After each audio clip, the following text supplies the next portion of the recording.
Bem-vindos a esta nossa conversa. Hoje a gente vai explorar um material bem diferente, fascinante mesmo. São trechos de A Brief Tour of Higher Consciousness, de um cara chamado Itzhak Bentov. Isso aí. E o Bentov era uma figura, assim, muito intrigante, né? Inventor, israelense-americano, engenheiro mecânico, super pragmático. Exato, um sujeito pé no chão, mas que, ao mesmo tempo, se dedicou profundamente a explorar meditação, estados alterados de consciência, coisas bem etéreas. E é essa mistura que é o legal, né? O homem de porcas e parafusos, como eles mesmo dizia, olhando para o lado mais sutil da realidade, a consciência. Pois é, e o nosso objetivo aqui é tentar entender o modelo do cosmos que ele criou a partir disso tudo. É uma combinação, assim, curiosa de mecânica, física, muito humor e uns insights que beiram o místico. Exatamente. E é bom lembrar, ele não via isso como uma doutrina final, sabe? Eram uns modelos de trabalho dele, fruto das explorações pessoais. Ele tinha muito humor, né? Muito. Até sobre ele mesmo. Tem aquela história ótima dele procurando Deus no Yom Kippur, um dia sagrado de jejum. Sim. Com um sanduíche de presunto no bolso. Só pra garantir, né? Ele se via como um turista, sabe? Compartilhando as fotos das viagens internas dele. Um turista cósmico. Tipo isso. Então a nossa ideia é essa. Tentar entender essa visão tão particular do universo e do nosso lugar nisso tudo. Perfeito. Então vamos começar a desempacotar isso. Qual que é a base desse modelo de universo do Bentov? Ele parte de uma forma geométrica, é isso? Sim. Ele começa com a ideia de um toro. Sabe, tipo uma rosquinha? Ou talvez mais como uma câmara de pneu mais alongada. Uma rosquinha cósmica. É, para visualizar o fluxo, né? Porque o centro desse touro, para ele, era o Criador. E esse Criador funciona como duas coisas ao mesmo tempo. Um buraco branco, de onde tudo sai. A fonte. Isso, a fonte. E um buraco negro, para onde tudo volta, ao sumidouro. Tudo junto ali no centro. Ah, entendi. Então é um fluxo contínuo. Não é como o Big Bang, uma explosão única e pronto. Pela visão dele, não exatamente. Seria mais um... Ele chamava de modesto bang contínuo. A matéria, a energia, está sempre saindo desse centro como radiação pura. Saindo do buraco branco. Exato. Aí essa energia esfria, vira partícula, átomo, gás, forma as estrelas, galáxias, tudo vindo da mesma substância cósmica original. E depois? E depois de um tempo de cumprir o ciclo, essa matéria toda é reabsorvida lá no centro pelo buraco negro, completa a volta. É criação e dissolução o tempo todo. Interessante essa ideia do ciclo eterno. Mas, e antes disso tudo? De onde vem essa energia inicial? Tem algo antes. Tem sim. E esse é um ponto-chave, o absoluto, ou o vazio. Ele descreve como pura consciência, mas assim, em estado potencial, antes de vibrar, antes de ter forma, antes do tempo. Imagina um silêncio total, sabe? Uma quietude primordial. Ok. A matéria, a energia, tudo que a gente conhece, só surge quando essa consciência pura começa a vibrar, a se manifestar. Ah, como o som que quebra o silêncio. Exatamente. Ele até usa uma analogia bem prática de engenheiro mesmo, um mata-moscas. O ar parado é o vazio, quieto, uno. Certo. Quando você agita o mata-moscas, cria compressão e rarefação no ar, onda sonora. Ou seja, da unidade, do silêncio, surge a dualidade, o som. Faz sentido. Do mesmo jeito, a vibração do vazio criaria essa dualidade básica que dá origem a tudo. A gente seria, nas palavras dele, pedaços de vazio vibrante e ondulante. Nossa, pedaços de vazio vibrante? Isso muda tudo. E essa história de vibração, de padrões, isso conecta com outra ideia forte dele, a da holografia, né? Sim, total. Ele foi um dos primeiros a fazer essa ponte entre holograma, consciência e universo. A ideia é que o universo funciona como um grande holograma cósmico. Como assim na prática? Num holograma normal, né, cada pedacinho da imagem guarda informação do todo. Se você quebrar, cada caco ainda mostra a imagem inteira, menorzinha. Certo. Analogamente, no universo holográfico do Bentov, cada ponto, cada consciência individual, tipo a nossa, conteria a informação da totalidade, da mente universal. Caramba! Então isso quer dizer que estamos todos fundamentalmente ligados. Interconectados. Exatamente isso. Não só ligados, mas somos partes intrínsecas desse mesmo todo.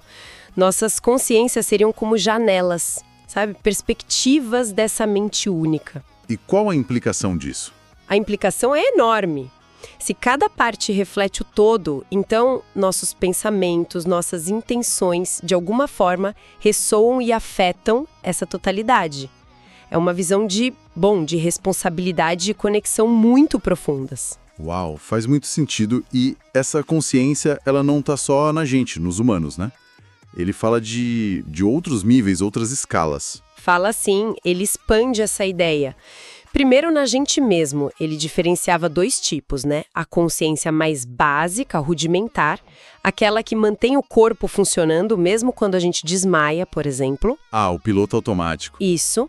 E a consciência superior, que é o nosso senso de eu, o observador interno, a mente que pensa, sente, se preocupa. A que entra em pânico se a gente perde a carteira. Essa mesma. Mas aí ele ia além. Ele introduziu um conceito chamado Deva. Seria a consciência da forma. A inteligência que existe em tudo que tem forma. Deva. Tipo, o espírito da natureza? Quase isso. Mas ele descrevia de um jeito mais técnico, digamos. Teria a Deva de uma montanha, a Deva do vento, de uma planta. Ele dava o exemplo das formigas. A inteligência coletiva da colônia seria a Deva delas. Entende? Entendi. A inteligência do sistema. Exato. E até o nosso corpo físico teria sua própria Deva. Um eu inferior que organiza e mantém tudo funcionando. Interessante. E como seria a relação com essas devas? Ele dizia, de um jeito bem peculiar dele, que as devas costumam ter uma natureza feminina. E que a moeda de troca, o jeito de interagir, seria o amor, o respeito pela forma que elas sustentam. É uma visão que personifica a inteligência da natureza, né? Bem poético, apesar do jeito técnico, e essa ideia de camadas de consciência. Ela sobe para escalas maiores, tipo planetas, estrelas. Sobe sim, a lógica continua. O planeta Terra teria sua Deva, a consciência rudimentar da forma planetária, e uma consciência superior, uma alma planetária, um logos. O planeta como um ser consciente. Em diferentes níveis, sim. O sistema solar também, com o Sol sendo o corpo principal dessa consciência maior, e a galáxia, a mesma coisa. Deva galáctica e alma galáctica. Nossa. Ele até conta uma história engraçada de um encontro turístico que ele teve em meditação com a Deva da nossa galáxia. Descreveu uma recepção formal, uma cerimônia e até uma oferta de emprego cósmica. Uma oferta de emprego? Sério. Sério? Que ele educadamente recusou. Disse que era só um turista mesmo e estava só de passagem. Que figura. Adorei a recusa do emprego cósmico. E no topo dessa hierarquia, dentro do nosso universo, quem estaria então? No ponto mais alto do nosso universo específico, ele descreveu o Criador primordial, mas não como uma coisa só. Teria dois aspectos: o Senhor Criador, masculino, ligado mais à projeção, à evolução da consciência. Um impulso para frente? Isso. E a Senhora Criadora, o aspecto feminino, a grande Deva, a mãe natureza cósmica, que sustenta todas as formas. A criação teria começado quando esses dois se polarizaram dentro de um ovo cósmico inicial. Essa tensão entre eles que gera a dinâmica toda. Entendi. Senhor e Senhora Criador. Um modelo bem completo para o nosso universo. Mas a exploração dele não parou aí, né? Pelo que eu li, aqui a coisa fica realmente expansiva. Ah, sim. Bem mais abstrata também. Ele começou a descrever experiências onde a percepção do tempo mudava completamente. Ele sentia que podia viajar com a consciência para muito além dos limites do nosso universo. Viajar para fora do universo? Como assim? Em estados meditativos profundos, ele percebia estruturas muito maiores. Ele usou a imagem de uma grande espiral ou uma hélice, sabe? Que conteria múltiplos universos. Ele falou em 49 universos, organizados em anéis. 49 universos. E acima disso, padrões de energia ainda mais complexos. Ele associou um desses padrões à forma da letra hebraica Aleph. Não a letra em si, mas o padrão de energia, entende? Como um símbolo da consciência unificada de todos esses universos, o todo ou uma ordem superior de criação. Caramba! Múltiplos universos, padrões de energia, letras hebraicas. Como ele organizou tudo isso? Fica bem complexo, né? Fica, sim. Ele tentou mapear em níveis, descreveu estruturas ainda maiores, que ele chamou de cosmos. Cada cosmos teria muitos desses conjuntos de universos dentro. Então um cosmos é maior que um conjunto de universos. Isso, e ele imaginou vários cosmos juntos, agrupados. A analogia visual dele foi ovos de rã. E não parou aí. Falou de supercosmos, estruturas gigantescas, contendo incontáveis cosmos. Cada supercosmo com sua própria fábrica interna, criando novos cosmos. É uma escala inimaginável. Realidades dentro de realidades. Mas, para que tudo isso? Qual seria o propósito dessa imensidão toda, segundo ele? A interpretação dele era focada na evolução da consciência. Toda essa estrutura gigantesca serviria a esse propósito. A consciência que evolui aqui dentro, nos universos, seria tipo uma moeda cósmica. Moeda cósmica? Essa consciência refinada, evoluída, de alguma forma alimentaria ou sustentaria os níveis superiores da criação. Seria como se o universo, em todas as escalas, estivesse aprendendo sobre si mesmo, se expandindo. Criadores gerando outros criadores à sua imagem nesse processo. Que ideia! Diferente. A consciência como combustível cósmico. E ele chegou a sistematizar esses níveis? Dar nomes ou símbolos? Tentou. Ele descreveu o que chamou de 7 níveis da criação manifesta. Esferas dentro de esferas, englobando tudo que existe de forma manifesta. 7 níveis? E o nível mais externo, a casca de tudo que existe, ele associou a formas vibratórias que lembravam letras sânscritas, tipo o M. Seriam essas formas que modulam o vazio para gerar a vibração primordial da criação. Nossa! E logo abaixo dessa casca, teria um nível que ele chamou de Sid, um plano onde a intenção pura poderia manifestar a realidade diretamente. Tipo os poderes dos yogis, sabe? Uau! Manifestação direta pela intenção. Então ele está descrevendo uma arquitetura da realidade muito além do físico que a gente conhece. E ele explorou outros reinos ou estados de consciência dentro disso tudo? Explorou, sim. Ele narra experiências bem vívidas em reinos não físicos. Uma das mais marcantes é o encontro com Naga, uma serpente de energia gigantesca. Uma serpente? Que guardaria a entrada para um reino chamado Nirvana. E bem no estilo Bentov, ele descreve que entrou nesse reino de um jeito inusitado. Como? Sendo engolido pela serpente. Engolido por uma serpente cósmica para chegar no Nirvana, essa é nova. E como era lá dentro que ele descreveu? Ele descreveu como um lugar de luz, de bem-aventurança, assim, impossível de colocar em palavras, cheio de seres meditando em êxtase profundo. O paraíso, então. Parecia. Mas a interpretação dele, pelo que ele sentiu e conversou com a Naga, foi um pouco diferente. Ele achou que, apesar da felicidade total, era um lugar de estagnação evolutiva. Estagnação? Como assim? A consciência pura passava por aqueles seres, mas não havia troca, aprendizado, contribuição para o resto da criação. Entende? Era um estado final feliz, mas um beco sem saída evolutivo, nas palavras da Naga, para ele. Um beco sem saída glorioso. Isso é surpreendente. Geralmente a gente pensa no nirvana como o objetivo final, né? Tinha alguma alternativa a isso na visão dele? Tinha. E era uma alternativa pela qual ele tinha um respeito enorme. Ele chamou de trabalhadores de colarinho azul, os Blue Collar Workers cósmicos. Trabalhadores de colarinho azul. Quem seriam? Seriam seres muito avançados. Ele cita Buda, grandes yogis como exemplos. Gente que teria alcançado a capacidade de entrar no nirvana, mas escolheu não ir.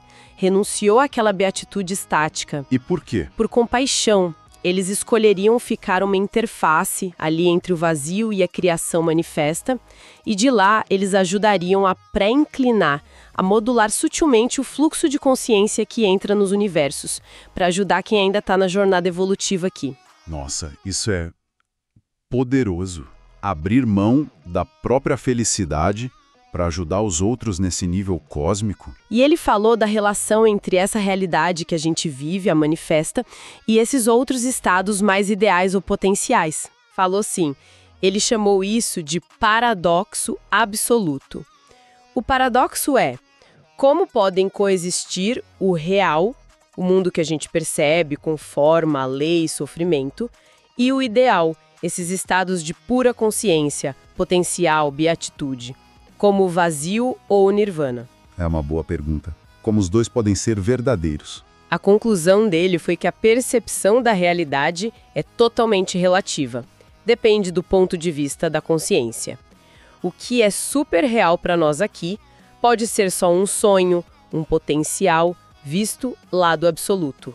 E o contrário também. Entendi. A realidade depende de onde você está olhando. Isso leva a gente, então, para a pergunta final, né? Quem ou o que está no comando disso tudo? Quem é o observador por trás de tudo? Exato. Essa foi a busca final que ele descreveu. Ele conta que numa meditação muito profunda, ele perguntou: quem está no comando? Quero ver o Deus Supremo. E o que aconteceu? Resposta veio. Uma coluna de luz ofuscante, avassaladora. Mas aí entra o Beethoven engenheiro curioso, né? O que ele fez? Ele não se contentou em ficar maravilhado. Ele decidiu dar uma espiadinha por baixo da saia da luz. Não acredito. Espiou por baixo da luz divina. Espiou. E descobriu que não era uma coluna sólida. Era a entrada de um túnel feito de luz. E ele entrou. Entrou no túnel de luz. E para onde levava? Ele descreve uma curva em U e depois uma descida muito rápida, como se algo puxasse para o final do túnel. E no final, o que tinha lá? A grande revelação. A revelação final. Sentado na pontinha do túnel, imóvel, impessoal, estava uma figura que era uma cópia exata dele mesmo. Ele mesmo. O corpo físico dele, ou melhor, a essência por trás do corpo, o eu superior dele, o self. Ele encontrou a si mesmo no final da busca por Deus? Como assim? O momento crucial foi quando ele decidiu se fundir com aquele self. Mergulhar nele. Ele descreve como uma explosão, uma dissolução total. E aí ele percebeu. Ele era o vazio. Ele era o vazio. Sim, a grande sacada foi que o eu superior, o self que ele buscava, que parecia guiar a jornada toda, era, na verdade, a própria consciência pura. O vazio original de onde tudo surgiu. Uau!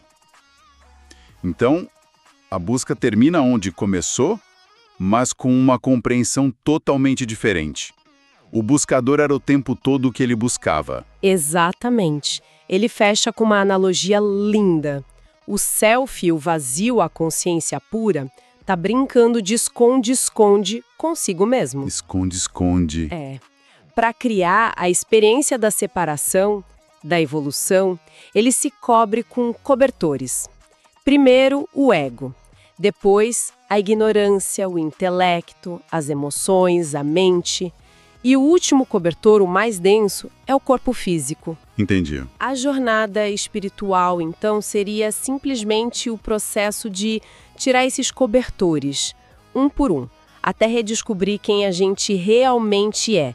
A conclusão é direta. Você é isso. You are IT. Ele até cita o filósofo Shankara para reforçar. Qual a citação? O self por si mesmo projeta o universo e por si mesmo o percebe. O Self, o Mago Supremo, pinta os mundos em sua própria tela e se deleita em apreciá-los. Que conclusão impactante. Bom, a gente deu uma passada geral por essa visão incrível do Bentov, o universo como um Thor holográfico, os níveis de consciência, devas, criadores, a viagem além do nosso universo, cosmos, supercosmos, os reinos como Nirvana, os trabalhadores de colarinho azul, e essa culminação no encontro com o eu superior, que é o próprio vazio.